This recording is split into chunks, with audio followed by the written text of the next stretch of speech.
Hello everyone and welcome to the Pageant Perspective Podcast. I'm your host Candice Freeman, and on this podcast we go beyond the sash, unveiling stories and celebrating beauty. Today I'm here with Junola Munsami. She previously was on our show and today she's back again to give us a very nice update. Junola, hi. Hi. How are you? I'm well, and you? I'm good, thank you. Can you please introduce yourself to the audience? My name is Junola Munsami, Mrs. Sedibeng, second princess 2024. Yay!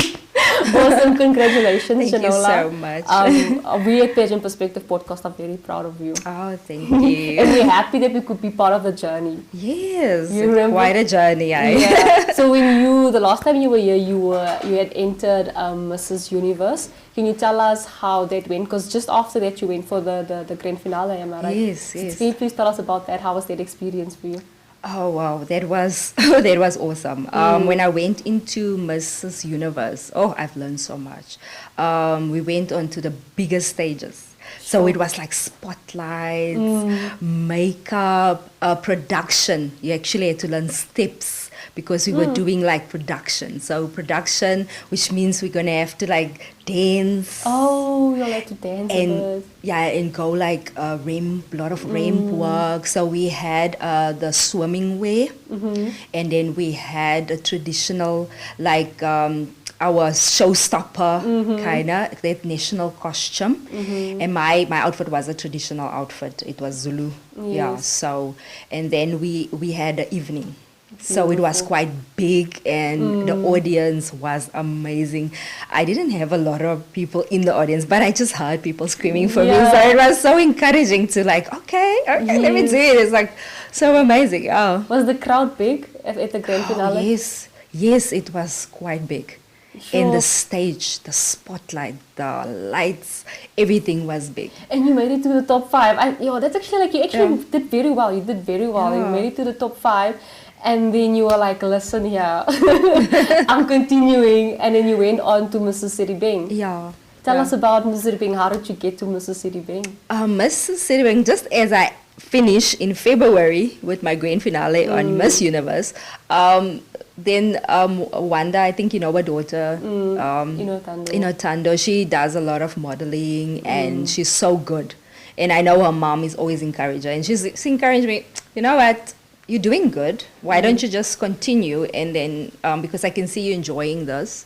And then she sent me some links on this. I was like, okay, maybe I should try this one, Miss Sedibeng. It was just like a gamble for me. And then I said, okay, I'm going to try it. Why not? I mean, what I got to lose. And she says, it's not so bad. It is a short pageant. It doesn't have a lot of things.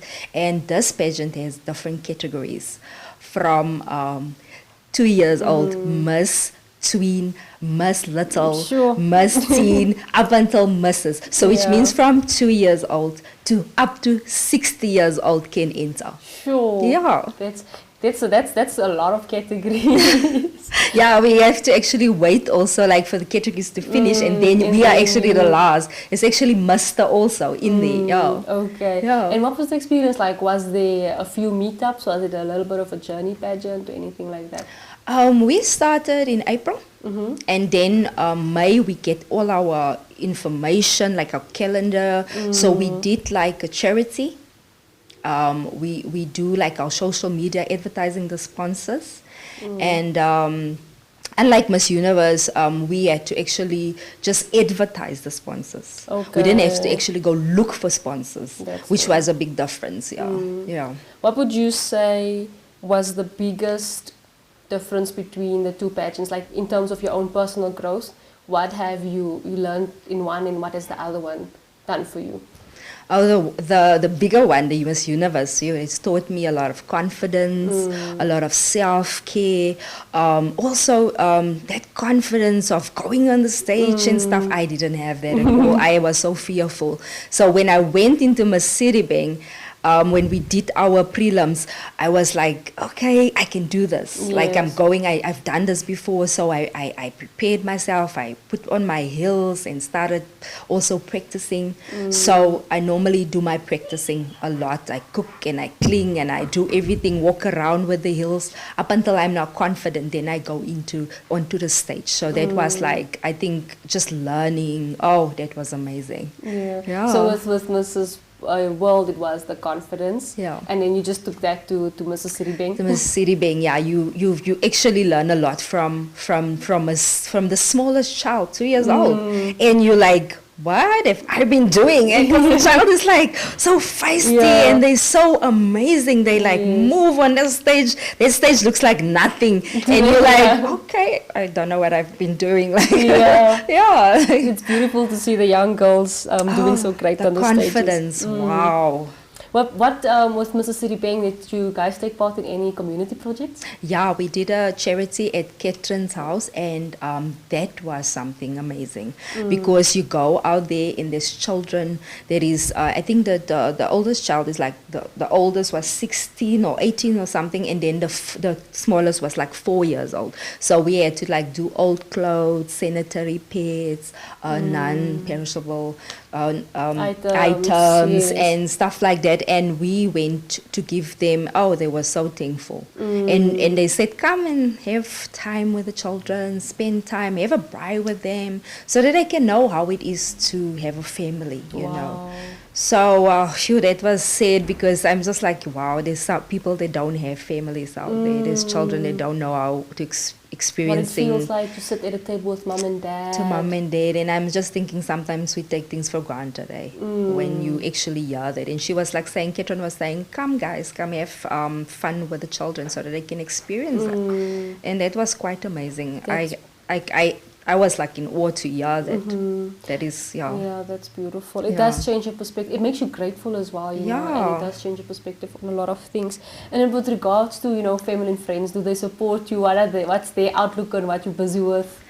You get, like I was telling you with the first one, it's like, okay, the support is there, and we're like, go, and then it will be, oh, okay, now what are you doing? Like, aren't you maybe like looking after your husband and the kids? What's going on? It's like, no, man, I'm trying this one. How come you went for Miss Universe so fast and you went into Miss Sedibeng? And I said, no, man, I just did this one. So it was like amazing. I was like, I was in awe. I couldn't believe I did it in such a short period of time. Yeah. So they do think, hey, this one's very busy. My friend was like, you busy. But I guess you're good at multitasking then. Yeah, I actually love the projects. That was keeping me busy. So, that was so amazing. I actually feel like that kept me busy. Wow. What do you think pageants, because now you did the first one and it was very impactful for you and it was a start, you know, to giving you a voice. But now that you've got into the second one, what does pageantry do for you? It celebrates not only beauty without. I mean, if it was beauty without, I think anyone can just do it, or it will just be beautiful people doing it. Yes. But if it's beauty within, now you're learning about giving. And it's humanitarian work. It's going out there learning about how people are suffering. So it is beauty with a purpose, the sesh with a purpose, and also getting the sesh to work for you. Wow. Yeah, so sometimes when you do it on your own, it's like, what is she trying to do? You know, she's trying to be Mary Magdalene or something.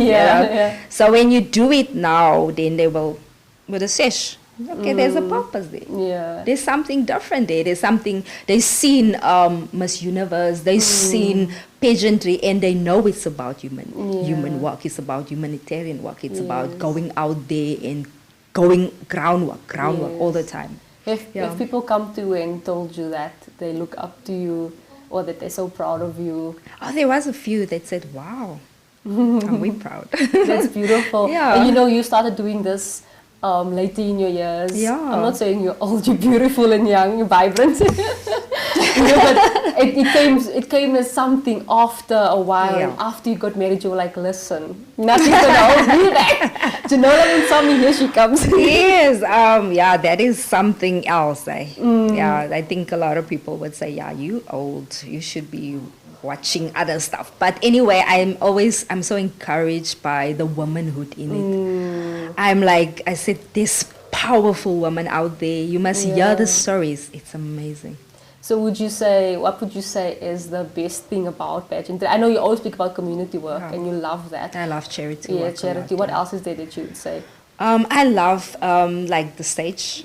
Oh, I don't know what is it about the stage. Did you ever think you'd love the stage? I never thought I liked the stage, but I think I like the lights and the wow feeling of it, and I'm just like doing my thing, and I'm like, and they're like screaming for me. I think once it bites you, like you can't get enough. I think so, yeah. So Junola, can you please tell me what motivates you? You know, you've gone from one pageant to the other, and with the previous interview, we did get a background of where you came from, you know, the domestic violence that you grew up in.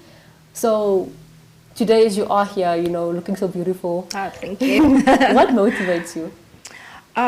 When I wake up in the morning, it is not easy for any person. You wake up, you have your own stresses, like you're a mom, your wife. Obviously, there's so many things that can depress you. I mean, where I work is like, okay, you're not actually getting promoted, or you're not going anywhere. You don't really know, like, are you ever gonna move from there? So when I did this, it pushed me as far as, like, you know what, you can do something else with your life. I can actually be an example for a child or a little girl out there. You know, I can be an example for them. And my motto is, I mean, don't stop. Don't have that fear to do anything. I mean, we can do so much more. We can give so much more. So I think, I am encouraged by what I'm doing now. It's pushing me a lot. It gives you something to look forward to. It's that thing that you wake up and you're like, hey, today I'm on the stage. It's quite exciting. I've never thought I'll feel like this about anything. That's beautiful. You're growing and glowing. Is there anything else, or what can we expect from you coming up? Is there something else you'll be doing, maybe charity initiatives, or what do you see or maybe more pageants, anything that you think you'll be doing soon? It could be short term, long term. What is that? Oh, so now with the second process, you have to actually go according to your contract. So your contract will be, okay, no pageants for now. Like you have to like the title until 2025. You have to represent Miss Sedibeng, present it well. And then after that, I was like the charity, I want to still do my charity, my projects that I've been doing. Like Mrs. Sedibeng is all about bringing communities together. So the team for the community project was #MakeAPersonSmile, where we went actually into CBD and went to give homeless people food. From the smallest of, I told you, 2 years old to a 60-year-old, we were giving out food, and those homeless people were like smiling, and that is what their purpose was, make someone smile.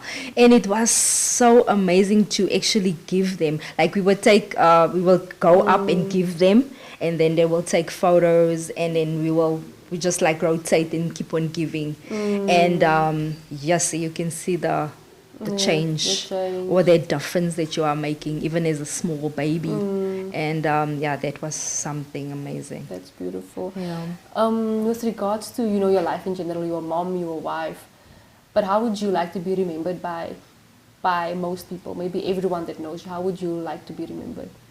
Well, I would like, always, I'm that person that wants to encourage. Like I don't want us to be like women, we are women, and then we discourage each other. I want that moment where I tell you, you know what, you are beautiful, you can do it. We mustn't push each other down. And in pageantry, I've learned that you push each other up as much as you can, because the moment you get into that depression, you can actually stay there, or you can just like go up, and like it's like almost like you're drowning, but you're gonna, you know.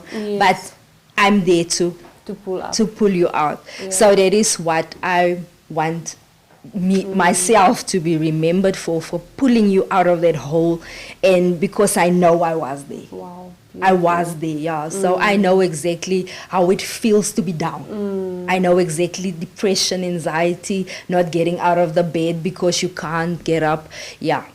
So that is why when I am there, be sure I'm going to pull you out of that hole. Beautiful. Yeah. That's so beautiful, Junola. My last question is, because you are a woman and you embody femininity and being a woman so beautifully, can you maybe just give advice out there to women? Women go through a lot of stuff. Oh, yeah. But maybe you have something to say. Maybe you can just encourage women wherever they are, whatever circumstance they're in. Can you encourage them? Okay. To all the women out there, fearless, wonderful women out there, mothers, wives, even singles. I mean, I'm not only talking to married women. I'm talking to every woman out there. Today is maybe a bad day for you, but remember that God is always looking out for us, always making sure that we are winners. There's no losers in this. So even if you're going through maybe that domestic violence or that depression or that anxiety, know that there's hope out there. It's not the end.